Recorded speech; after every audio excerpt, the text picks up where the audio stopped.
Today is the day of the Poor Man's Racing Championship. It's the 100-mile Sportsman Stock Car Finals for locals who have come here from 14 states, from New England, Florida, and Nebraska. It has cost drivers and crews more money than they could afford to come here to Langhorne, Pennsylvania Speedway, but this is the mecca for 106 drivers who are scheduled to start in today's race. These cars have been battered all summer long in collisions on 1/5 and 1/4 mile tracks. And believe me, what wrecks. This is the circular track at Langhorne, Pennsylvania. It's called the fastest mile in the world. The pit area is a busy place. These are not truly stock cars, but sportsman stock cars with souped-up motors. The bodies have been picked up in automobile graveyards. A track official tries to keep up with the unprecedented number of entries. Meanwhile, every hand is put to work, tuning up motors and wiring together the bodies. This race is sponsored by the National Association for Stock Car Automobile Racing, NASCAR. What manner of men are these who drive these cars? Let's hear an interview with one by Russ Kaplan, our auto racing expert. Are you the driver of this car? Yes, I am. Also own it? That's right, me and my brother. What's your name? Preston Niblett, Well, Preston, where do you come from? Dunbar, Delaware. Oh, you race down in Delaware. Tell me, have you won any races? Yes, I have. Well, that's good. This looks like a pretty good car. You expect to do any good today? I hope to. Something I'd like to know about it. Do you strap yourself in? Yes, we do. Well, let's get in and take a look at it. Show me how you do it.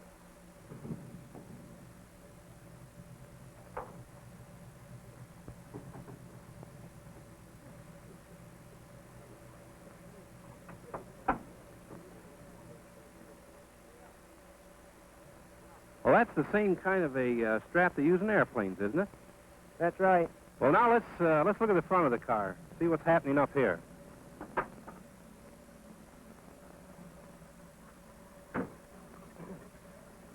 This thing here interests me. What's the purpose of it?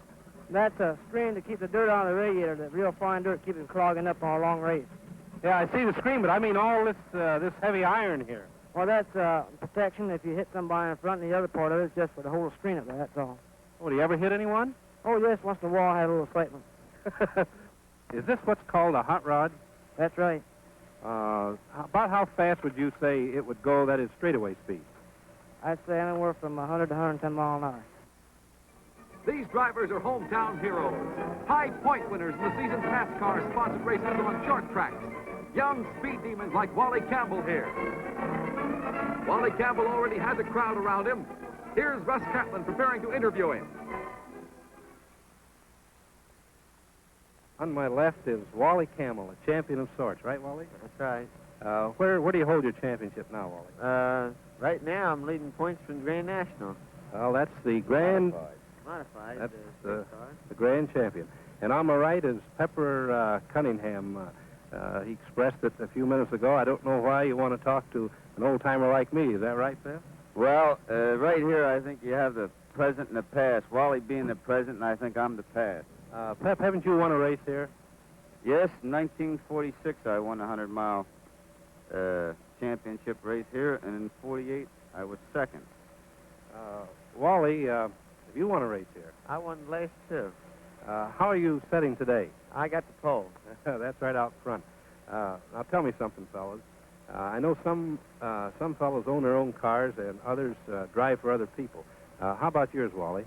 I don't own this one. Wally Marks owns this car. You drive for him then? I drive for him. Pepper, is it more advantageous to own your own or to drive for somebody else? Well, Russ, in this day, you can't drive a car and own it and be very practical about it because you make too many race meets a week. And it takes... The driver has to help. Don't get me wrong. I mean, it's practically impossible for one man to keep a car up. It takes two. Because in the old days, we used to run one race a week on Sundays and work on the car all week.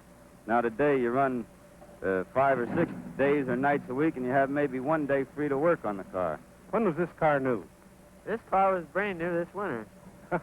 Well, what happened to it in the meanwhile? Well, the first race it was out, I wasn't driving it, another driver was driving, and had the misfortune of flipping it a few times.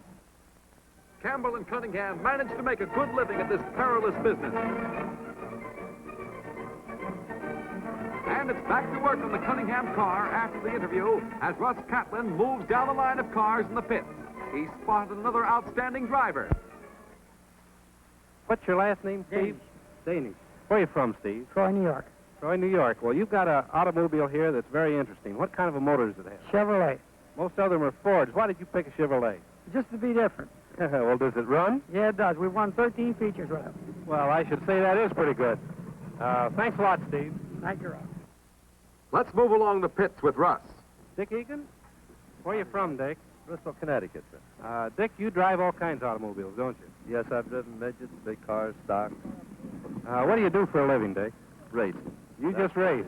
Well, you're listed as one of the old pros. Your car looks rather Irish to me. Are you Irish?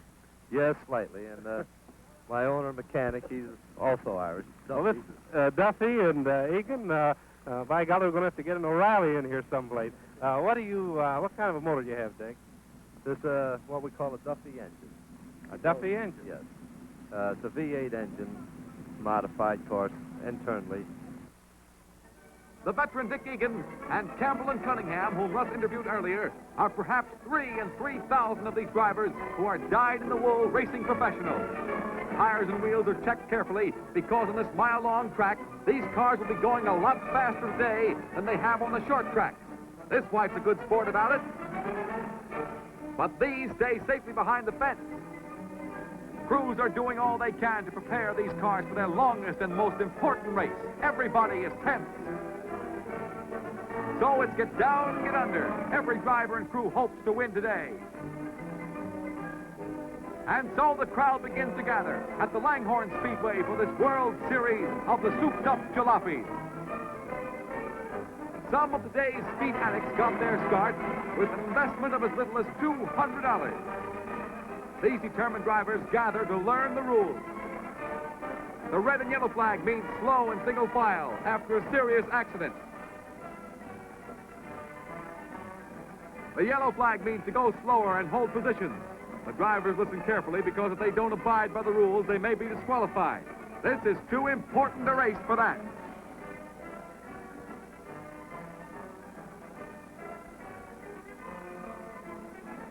This is the finish line. Drivers will push their throttles hard to get there first. Now it's time for the 106 starters to line up in order that they qualify. Fastest qualifying time was 85 miles an hour. V2's driver is Dick Linder of New Jersey. Wally Campbell, in number 1, has the pole position. He goes through the window. Track officials check to see that all's clear, and mounted police look for spectators who might get into dangerous positions.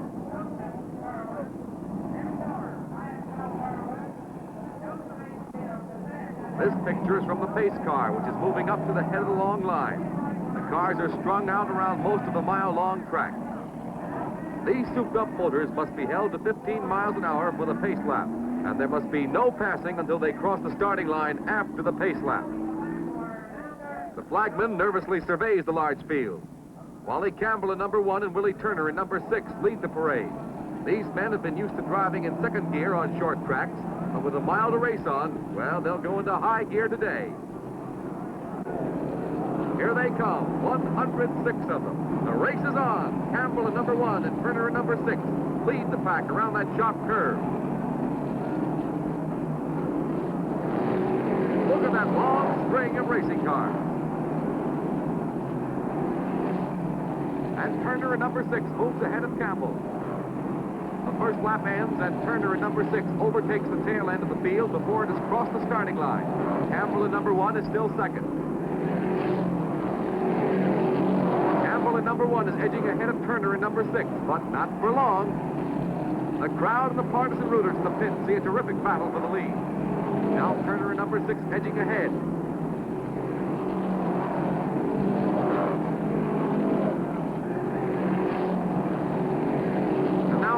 In number 1. Watch them speeding among the cars like broken field runners in a football game.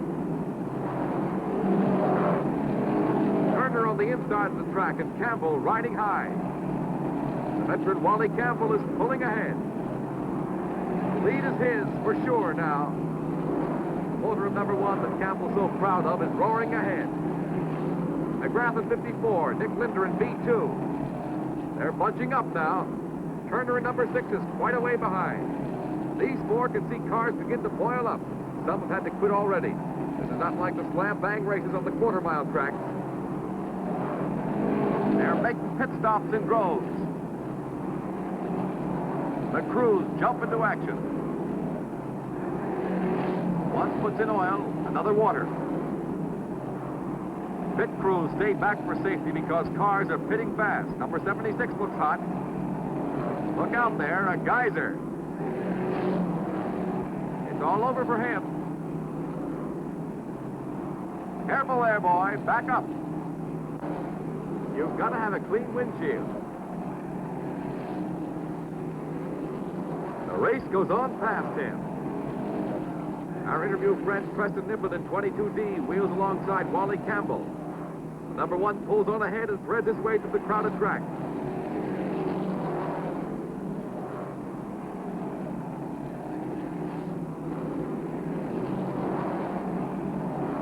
He gets through them all. Now we have a new contender in the race, Frank Schneider in number 88.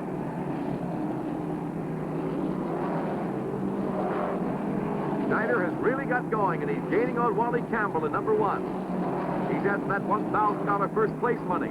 The total purse is $4,250. Campbell in number 1 is a new contender after him, Ollie Bunn in the car with a big X on the side.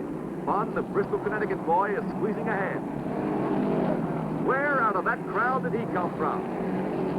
Schneider in number 88 and Linder in B2 are still battling. Preston Niblett in 22D is trying to work through the bunched-up cars. What's wrong? A car is stalling out of the race. It's a wreck. He turned over. Another car hits him. The first crash of the race in 18 laps.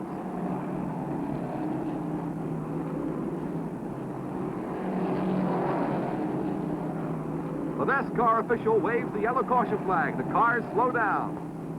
Driver John Steffen of Newark, New Jersey is hurt. Another comes to help him. An official runs to help, too. The pace car flies a red and yellow flag. The racers must follow slowly in single file until the track is cleared. There goes the wreckage of Stevian's car. He's painfully but not seriously hurt. The last of the wreckage is cleared away for resumption of the race.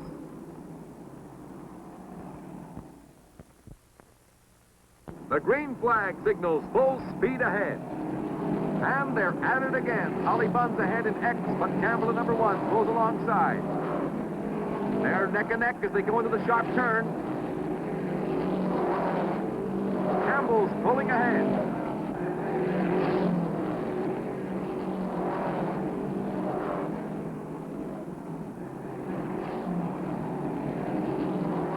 Wally's still in the lead as they come past the grandstand. Ollie Bunn in X is closing in, though.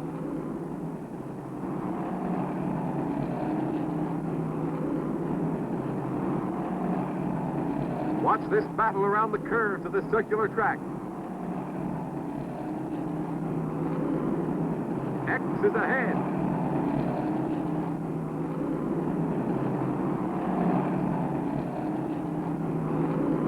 Ollie Bunn in X is trying to increase his advantage.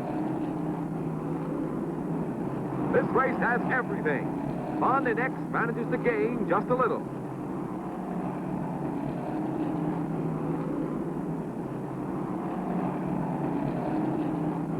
Wally Campbell in number 1 is pulling up on Bunn in X. And ahead, now Bunn comes up. And Bunn goes into the lead.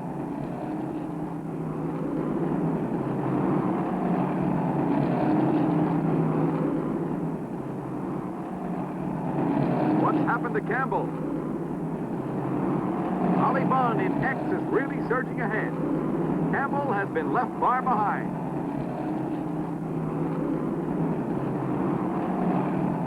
comes Campbell in number 1. He's in trouble and has to pit. His crew doesn't waste a second. Same old geyser trouble. And oily dust on the windshield. Meanwhile, Holly Bunn in X is gaining all he can and lapping every car in sight.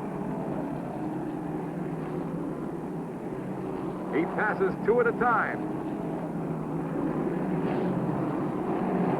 But Wally Campbell is now in the race, not by a long shot. Anything can happen.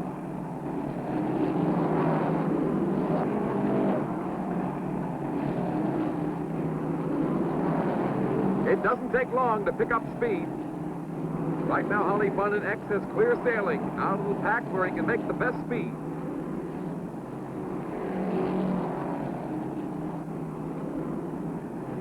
But trouble is dogging Wally Campbell. He's back in the pits before he can really get going. The pits are still swarming with activity. Look at the oily dirt in the mesh in front.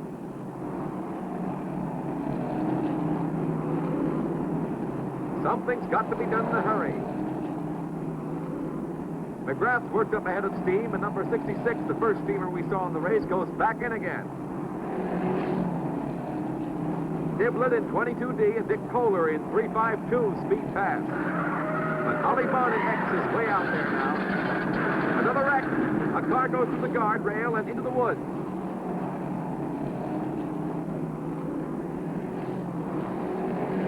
The driver's okay. He waves to the anxious spectators. Campbell's going strong again. And Bunn in X is the man Campbell's after. A car is stalling. There's a fire in the pits. Gasoline and oil feed the flames started when Frank Holzauer came in with his car aflame and badly burned himself. He'd caught fire on the back stretch and his brakes failed to hold.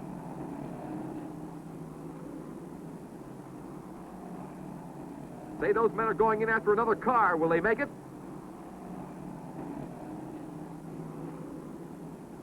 They get the car out okay.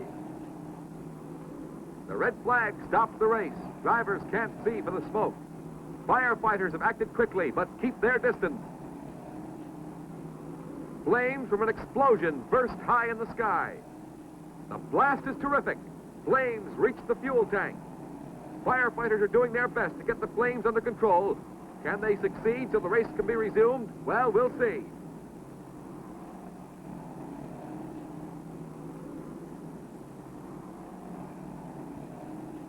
This is what fire has done to this car. Our driver looks pretty dejected about it. Meanwhile, tow cars and crews are busy clearing away stalled cars and wreckage around the track. Here's the one that went into the woods a while ago. Here's the driver all cleaned up.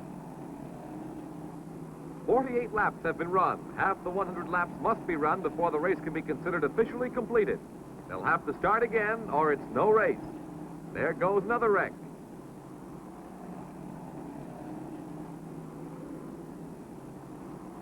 They're going to start again. They're all lined up as nearly as possible in the order they stopped. Official checkers have been counting the laps of each car. That's veteran Dick Egan on the right. He's replacing Holly Bunn at the wheel of X. The last of the wrecks comes in to allow the race to go on. Here they come, Egan in X, Frank Schneider of Maryland in 88, Wally Campbell in number 1. 2 more laps and somebody will be an official winner, whatever happens.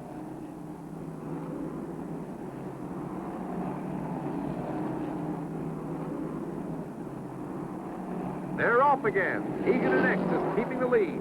Now Campbell in number 1 is pulling ahead of 88.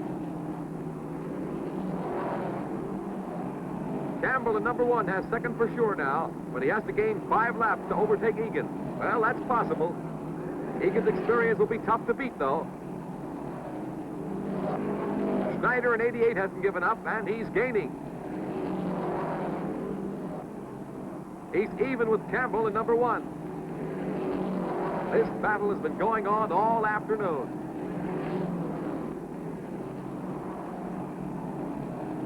There are still some 60 of the 106 starters in the race, and a lot of them still hope to finish in the money. Dick Kohler in 352, for instance. Dick Linder in B2 is still a contender. And number 1 is pouring it on again. There comes 88 through the crowd.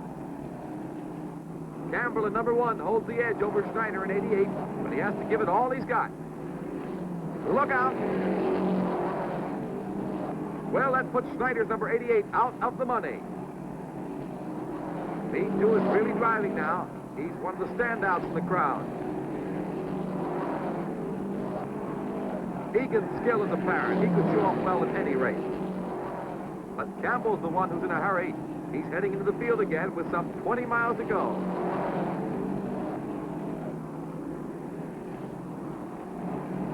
Look at him taking everything in his way.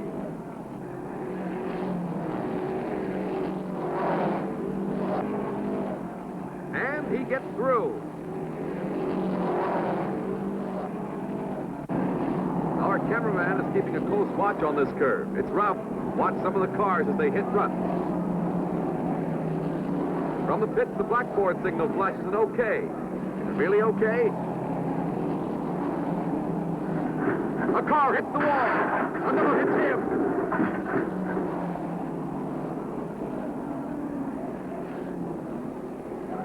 He's heading for the wreckage. It's Wally Campbell. He's spilling gasoline. Wally Campbell still in the burning car. He's out. He's safe.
This smoking Hulk was Wally Campbell's pride and joy.